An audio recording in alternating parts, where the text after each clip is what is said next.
Boa tarde, irmãos. Então, o complemento da último áudio que eu mandei para vocês, né, que seria a aula 10, a segunda parte, sobre os dois caminhos. Eu disse para vocês que faltou uma pequena parte conclusiva, que eu iria mandar no áudio separado, então é isso que eu vou fazer agora. Na verdade, seriam algumas considerações, então, agora finais sobre o tema da conversão. Talvez alguém, ao longo do nosso curso e principalmente na discussão desse tema da conversão, tenha ficado pensando que esse é um tema que seria interessante de ser tratado, explorado ou desenvolvido para as pessoas que estão fora da igreja, para as pessoas que não conhecem a Jesus. Mas o meu objetivo aqui é enfatizar para vocês agora que esse não é um tema só para as pessoas que estão fora da igreja. A parábola do filho pródigo, lembra? Tinham dois filhos. Um que estava dentro da casa do pai, o outro que estava fora da casa do pai. Mas os dois precisavam conhecer a graça de Deus, porque cada um à sua maneira não tinham a compreensão da graça do Pai. E nós hoje, irmãos, temos um país que pelo menos uns 80%, a gente poderia dizer, são cristãos, ou mais de 80%, se for incluir os católicos evangélicos, mas basta você ir na esquina, basta você precisar de um mecânico, basta você precisar de algum serviço, para você perceber que tem alguma coisa muito errada com essa estatística. Só para te dar um exemplo, essas semanas passadas, na verdade, estava precisando de alguns orçamentos aí de pintura, e aí tinha um irmão da Assembleia de Deus que estava fazendo alguns serviços aí de pintura nas obras aqui. São 3 sobrados que estão sendo construídos, né? O meu é um deles só, e ele fez o serviço dos outros sobrados e pegou o serviço, fez um preço bom e tal. E aí, quando chegou na minha obra, ele me cobrou 9.000 e poucos reais.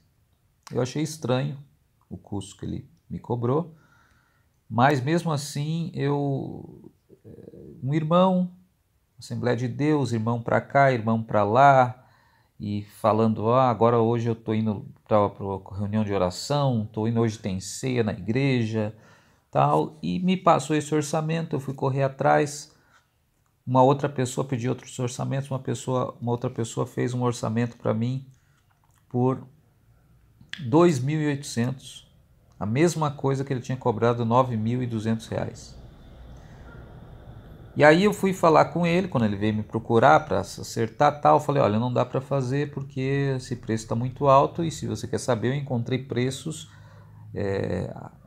assustadoramente mais baratos que os seus e tal, e aí naquela negociação, eu sei que resumindo, ele baixou no preço dele quase 5.000 reais para pegar o serviço. E aí depois eu estava conversando com a Priscila, por exemplo, e dizendo, ninguém dá um desconto de 5.000 reais, isso não existe. O que estava acontecendo é que ele se aproveitou de uma situação para tentar explorar o irmão, para tentar dar uma de esperto, passar a perna no trouxa e lá dentro da igreja, subindo no monte, indo para a reunião de oração, tomando a ceia e fazendo isso com o próprio irmão. Isso é só um exemplo, não é? Eu não estou pegando um exemplo esporádico. Por exemplo, meu sogro comentou, e eu acho que eu já falei para vocês isso, ele estava trabalhando, ele é pastor lá em Santa Catarina, e aí ele foi trabalhar um tempo numa empresa familiar de irmãos também, os donos da empresa, uma empresa de peixe, né, que vendia peixe. E aí os 3 irmãos, donos da empresa, todos evangélicos, daqueles que sentam lá nos primeiros bancos na Assembleia de Deus, tem aqueles bancos, né, das igrejas pentecostais que ficam lá na frente, de frente para as pessoas, né, e as personalidades, as pessoas importantes, pastores, presbíteros sentam lá na frente. Então esses irmãos que sentam lá na frente da igreja, e aí ele estava contando que eles vendiam, por exemplo, carne de siri, e aí o que eles faziam? Eles vendiam caixa de 20 quilos de carne de siri, só que eles compravam 1 quilo de carne de siri e 19 quilos de filé de merluza todo desfiado. E aí eles misturavam 1 quilo de carne de siri com os 19 quilos de filé de merluza desfiados e vendiam como se fosse 20 quilos de carne de siri. E mais ainda, eles pegavam e colocavam, que é uma prática da indústria aí de peixes, eles pegavam daí esses 20 quilos de carne de siri, entre aspas, e aí colocavam um produtozinho que se chama peroxi. E o meu sogro trabalhava exatamente nessa área de produção e ele sabia todos os detalhes. Daí ele colocava essa química chamada peroxi. Para quê? Porque aí a carne do peixe, do siri, sugava a água, ficava na água com perox, sugava a água, inchava para ficar mais pesado ainda. E aí os 20 quilos de siri, entre aspas, já virava 25 quilos. E aí ele disse que mais adiante ainda, o que eles faziam? Depois de um tempo, tinha uma carne assim que estava já escura, que ia ter que ser descartada, que já não prestava mais para o consumo. Sabe o que eles faziam? Mandava pegar aquela carne lá, de peixe, de siri, enfim, de qualquer outra coisa, e aí mandava colocar um outro produto químico chamado sulfito. E aí eles jogavam o sulfito nessa carne e aí começava a borbulhar assim, igual uma água oxigenada colocada num machucado, e depois ali de algumas horas ali no sulfito a carne ficava branquinha, aí eles mandavam ensacar para vender. Mas ainda além disso, sabe o que eles faziam? Eles, para congelar, para mandar para os supermercados, para os restaurantes, etc., eles só podem colocar 10% de água para congelar. E aí sabe o que o dono fazia? Chegava lá para o meu sogro, falava, coloca 20% de água. Aí meu sogro falava, mas não é 10 tal, não, pode colocar 20 que eu estou mandando. 20% de água. E aí eles colocavam lá 20% de água, ensacavam e mandavam para as revendas. Então veja, nem carne de siri você está comendo, você está comprando pelo menos 50% daquele peso é de água e ainda cheio de produto químico. Aí não é sem razão que você vê as pessoas ficando cada vez mais doentes, porque isso é só num campo ainda alimentício. Imagine todos os outros. As pessoas doentes, com doenças autoimunes, com problemas de estômago, todo tipo de coisa, porque você não sabe o que está sendo feito. Agora veja, isso numa empresa de cristãos, numa empresa de pessoa que está lá todo domingo na igreja, sentado nos bancos. E é por isso que eu digo, tem algo muito errado quando se fala desse percentual de mais de 80% de cristãos no Brasil e etc. Tem algo muito errado então. E o que tem de errado é que muitos se converteram a uma religião. Por acaso, essa religião é o cristianismo, poderia ser qualquer outra, se fosse outra cultura, poderia ser o islamismo, poderia ser o budismo, poderia ser qualquer outra. Por acaso, eles se converteram ao cristianismo, mas eles se converteram a uma religião. E se converter a Jesus, ao evangelho, é outra coisa bem diferente do que se converter a uma religião. Tudo o que eu tentei mostrar para vocês ao longo desse curso é o que é se converter realmente a Jesus. não a uma religião.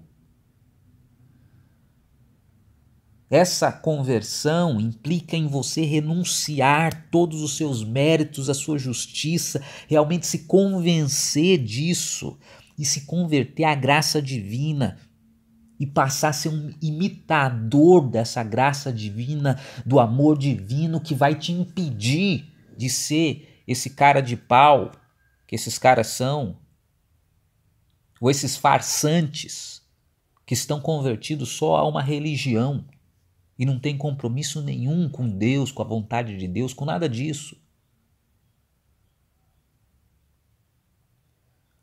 E isso eu digo para os irmãos, não é simples.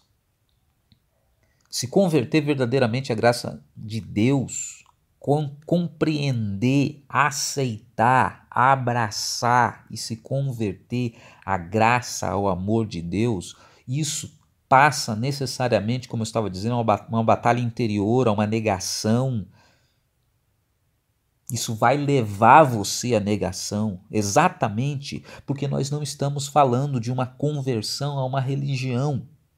Nós estamos falando realmente de nascer de novo, de começar a vida sob outra ótica, sob outros princípios, sob outras bases. Não é nascer de novo só retoricamente. Então eu não estou pregando, voltando ao início, eu não estou fazendo esse curso para as pessoas de fora. Eu estou pregando a conversão para as pessoas de dentro mesmo. Enquanto a graça e o amor não for a referência da sua vida, você não é convertido, querido. Simples. Jesus não é o seu modelo. Você escolheu, talvez escolheu um Jesus aí dos muitos que existem a qualquer gosto. Ou você fez um Jesus à sua própria imagem e semelhança.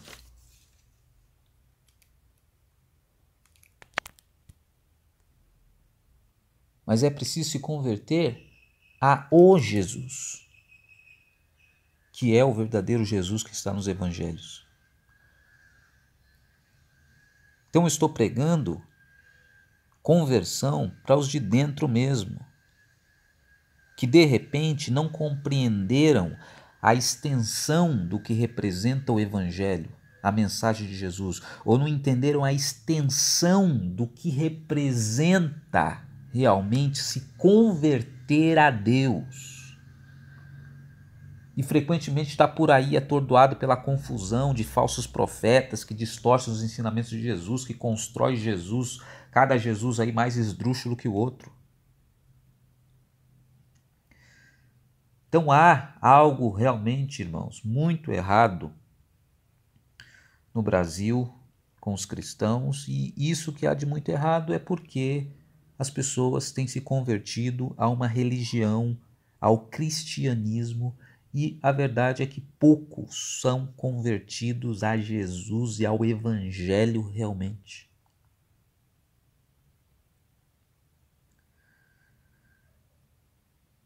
Então, nesse período todo de curso, eu procurei mostrar para vocês que o verdadeiro convertido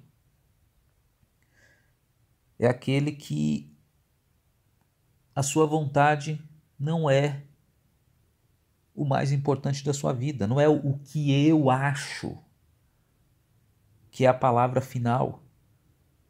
É a vontade de Deus, é os princípios de Deus, e esses princípios não são negociáveis. E, em especial, dentre os princípios de Deus, o amor, a graça de Deus. É a referência da pessoa absoluta e fim de papo. Ou, de outro modo, eu procurei mostrar que o verdadeiro convertido é aquele que faz da vontade divina realmente o centro da sua vida, faz do Evangelho o centro da sua vida, faz da filosofia do amor, da graça, o centro da sua vida, o novo paradigma da sua vida. Essa é a nova base, é o novo entendimento pelo qual ele guia a sua vida. É Deus, a sua vontade, Jesus, o Evangelho, tudo isso se torna aquilo em torno do qual a sua vida gira. E quando uma pessoa frequenta a igreja, declara seguir uma certa religião, mas a sua vida gira em torno de si mesmo, dos seus objetivos, dos seus interesses, do seu sucesso nessa vida, e o foco dos seus pensamentos, da sua energia, de tudo é ele mesmo. Ele se converteu a uma religião, não a Jesus. Ele não atendeu a solicitação de Jesus, aquele que perder a sua vida por amor de mim, esse encontrará.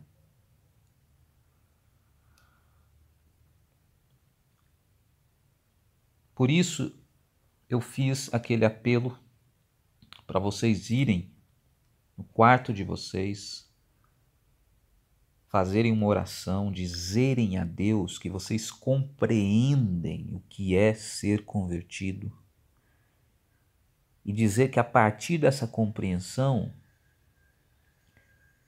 vocês se rendem, vocês declaram que vocês querem que o Evangelho, que Jesus, que a vontade de Deus sejam o centro da sua vida. E eu enfatizei que isso não pode ser entendido como uma atividade de um curso. Isso tem que ser entendido como a coisa mais importante que alguém pode fazer em toda a sua vida. E por isso eu quero terminar enfatizando e pedindo novamente para vocês fazerem isso. Eu solicitei aí, perguntei quantos tinham feito tal, foi uma porcentagem mínima. E eu volto a enfatizar, façam isso. Ou melhor, não deixem de fazer isso. E para concluir aqui, eu quero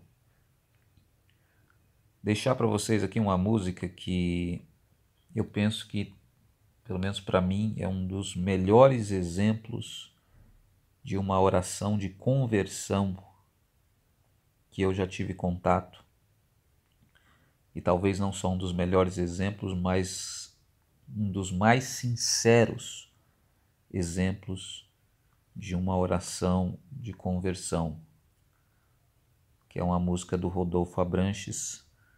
Vocês sabem que o Rodolfo Abranches foi aquele músico de uma banda famosa aí, não me engano agora se era Sepultura, o que era, mas uma banda de rock famosa e de sucesso, e ele abandonou essa banda, essa vida, depois que ele se converteu.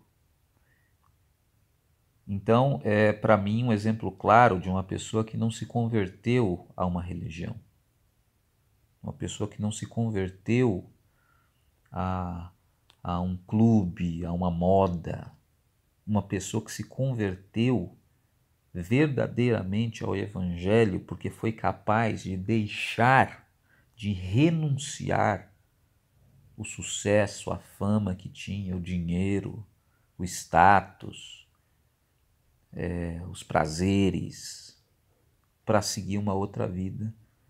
E pela longevidade em que ele está nesse caminho, eu concluo que realmente foi uma conversão verdadeira. E não é sem razão, portanto, que eu acho essas palavras da música, dessa música, que na verdade é uma oração de conversão, são palavras que vêm realmente do fundo do coração como uma expressão de alguém que se converteu verdadeiramente a Deus. Eu quero ler aqui essa música e depois a letra dela, e depois eu deixo o áudio aí para vocês como incentivo para que vocês depois possam fazer o mesmo, entrar no quarto de vocês e ou fazer essa oração pela primeira vez ou de repente renovar os seus votos de conversão. É a música que tem o título No Teu Jardim. Ela diz assim: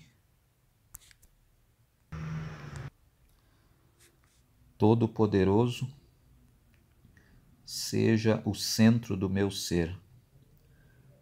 Aqui nessa primeira frase você já percebe a conversão. Ele pede para Deus para que ele seja o centro da sua vida.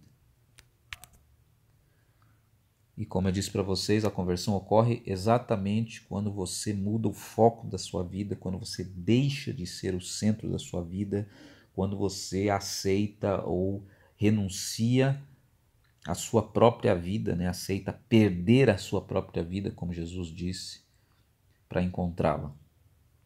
Então ele começa, Todo-Poderoso, seja o centro do meu ser. Me toma em tuas mãos e mostra-me o teu reino. Aqui é uma alusão ao Nicodemos, né? Vocês sabem aquela passagem que ele disse: se eu não nascer, Jesus falando para Nicodemos, né? Se você não nascer de novo, não pode ver o reino de Deus. E é claro que não pode ver o reino de Deus, porque o reino de Deus é uma realidade existencial daquele que passa a viver o ensinamento da graça, do amor. E, portanto, quando ele começa a viver isso, ele já começa a enxergar a vida de uma outra ótica, ele começa a enxergar o que é viver sob a dependência de Deus, começa a enxergar o reino de Deus. Então era isso que Jesus estava falando, aquele que não nascer da água do Espírito não pode ver o reino de Deus, não pode entrar nem ver. Então é uma alusão aqui a essa história de Nicodemos. Então ele diz: me toma em tuas mãos e mostra-me o teu reino. E ele continua: com o meu corpo eu te glorificarei. Aqui novamente também uma alusão a um texto bíblico, né, que vocês conhecem, Romanos 2, 1 e 2, né? Rogo-vos pelas misericórdias de Deus que apresenteis os vossos corpos como sacrifício vivo, santo e agradável a Deus. Então, esse apresenteis os vossos corpos ali no contexto de Paulo, o corpo ali é a totalidade da sua vida, do seu ser. Então, Paulo está nos incentivando a apresentar a nossa vida por completo para Deus. Então ele está dizendo aqui, com o meu corpo, né, com a totalidade da minha vida, eu te glorificarei. E no contexto de Romanos 12, 1 e 2, também para quem conhece, ali também tem tá ensinando sobre a verdadeira adoração, né? Rogo-vos pela misericórdia de Deus que apresenteis os vossos corpos como sacrifício vivo, santo e agradável a Deus, que é o vosso culto racional. Então ele está dizendo ali que o culto verdadeiro que você presta a Deus é quando você entrega a totalidade da sua vida a Ele. E você passa a viver dessa forma, com Deus no centro da sua vida. E esse é um culto que chega a Deus. Então por isso você começa a glorificar a Deus ali com o seu corpo, com a sua vida. Então também está contido aqui nessa alusão que o Rodolfo Abranches faz aqui: com o meu corpo eu te glorificarei. E aí o objetivo da vida da pessoa nesse momento, na conversão, passa a ser glorificar a Deus. Ela deixa de buscar a sua própria glória, que é o que todas as pessoas vivem buscando, a sua própria glória, talvez não com esses termos, né, mas é a sua própria glória, a sua exaltação. Isso deixa de ser o foco da pessoa e passa a ser a glória de Deus, glorificar a Deus. Então, com o meu corpo te glorificarei. É uma mudança de paradigma aqui. E ele continua: te dou o meu coração e faz nele a tua tenda. Novamente aqui uma alusão ao Antigo Testamento, que vocês lembram, a presença de Deus estava no templo, estava na tenda do tabernáculo, lá até antes de existir o templo. E no Novo Testamento Deus vai dizer, né, através dos escritores ali do Novo Testamento, que Deus não habita em templos feitos por mãos humanas, que nós somos o santuário do Espírito Santo, morada do Deus Altíssimo. Então, no momento que nós nos convertemos, nós passamos a ser a morada de Deus. Nós pedimos a Deus para que Ele faça morada em nós. E é por isso que ele está dizendo, te dou meu coração e faz nele, no meu coração, a tua tenda. E ele continua, a tua tenda, o teu altar, a tua casa.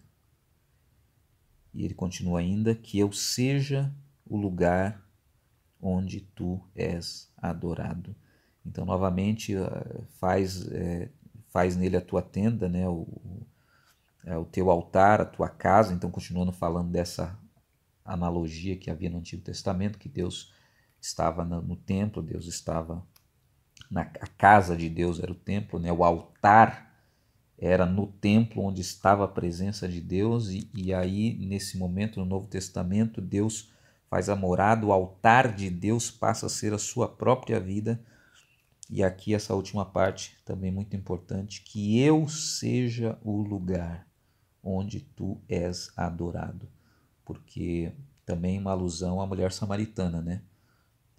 Quando se encontra com Jesus, ela pergunta, eles começam a conversar, né? E havia um dissenso a respeito de onde era o lugar que se deveria adorar a Deus, né? Se era em Jerusalém, se era ali onde ela estava, que os samaritanos adoravam em outro lugar.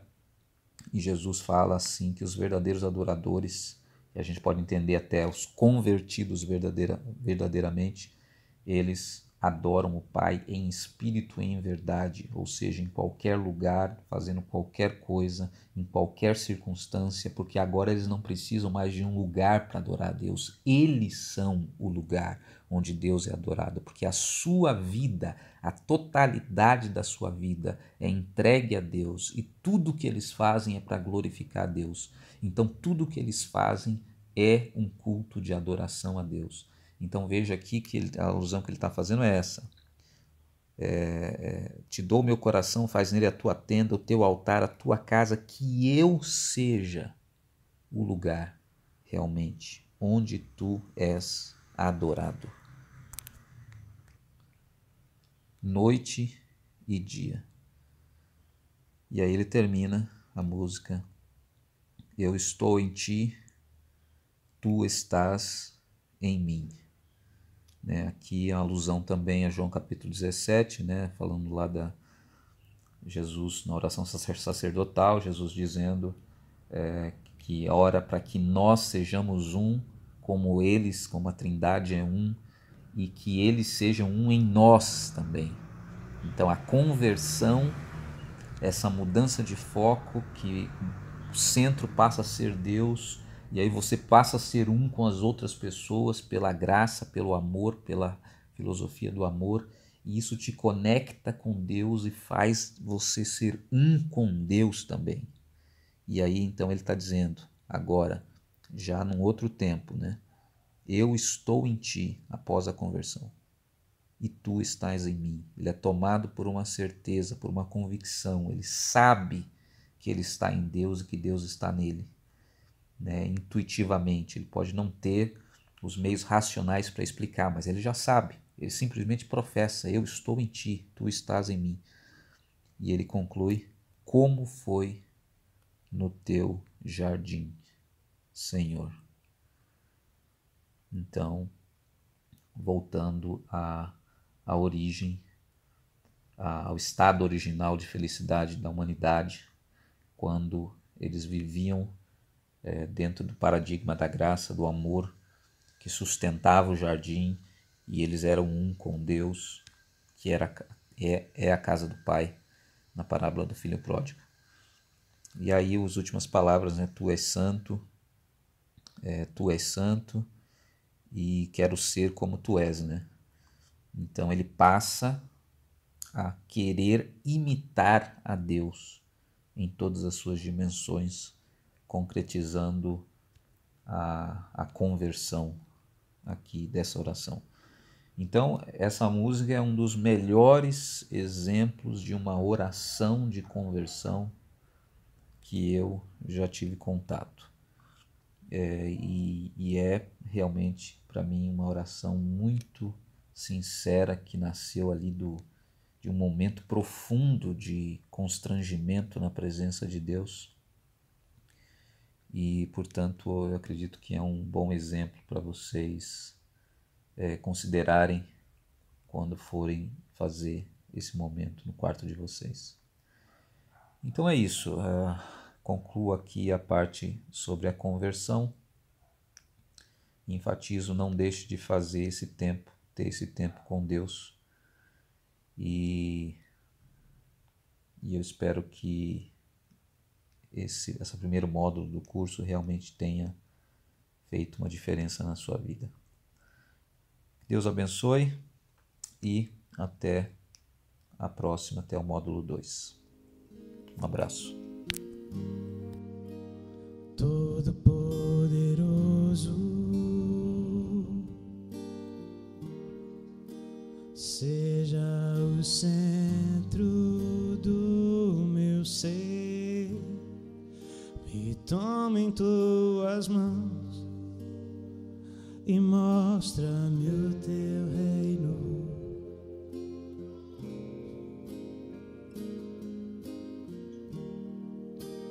Com o meu corpo eu te glorificarei, te dou meu coração, faz nele a tua tenda, o teu altar, a tua casa, que eu seja o lugar onde tu és adorado. Estou em ti, tu estás em mim, como foi no teu jardim, Senhor, tu és santo.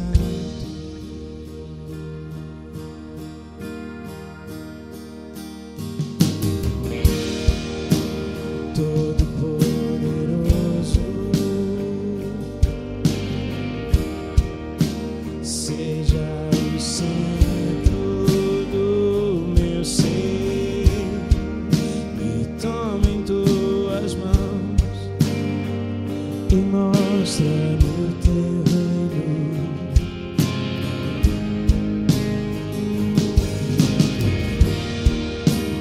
Com o meu corpo eu te glorificarei,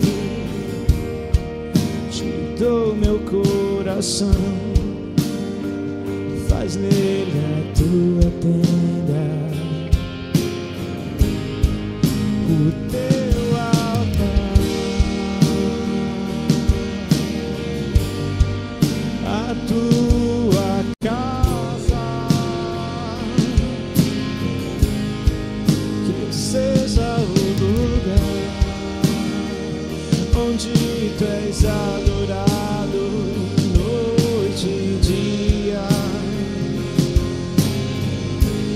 Eu estou em ti, tu estás em mim,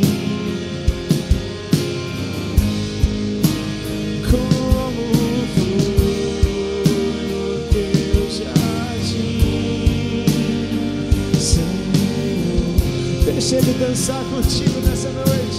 No teu altar, no teu altar,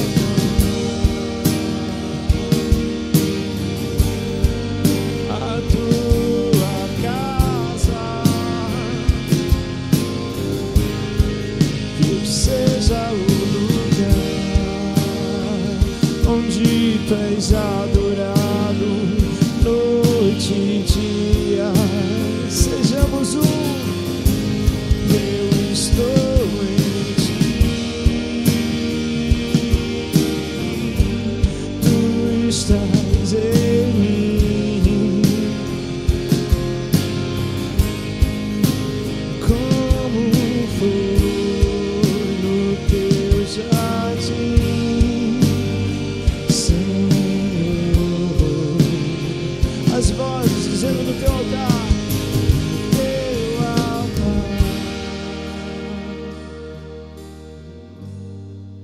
A tua casa,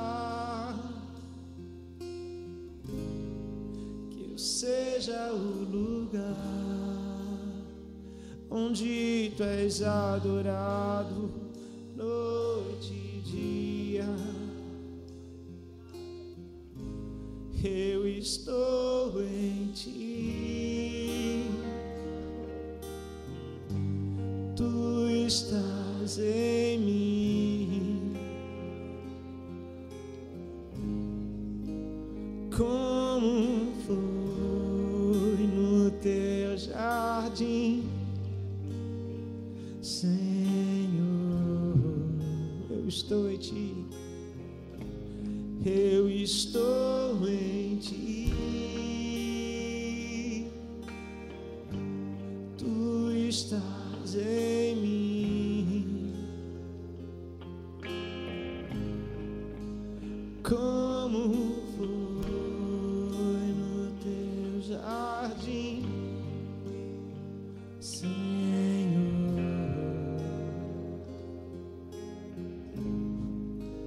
Como foi no teu jardim, Senhor.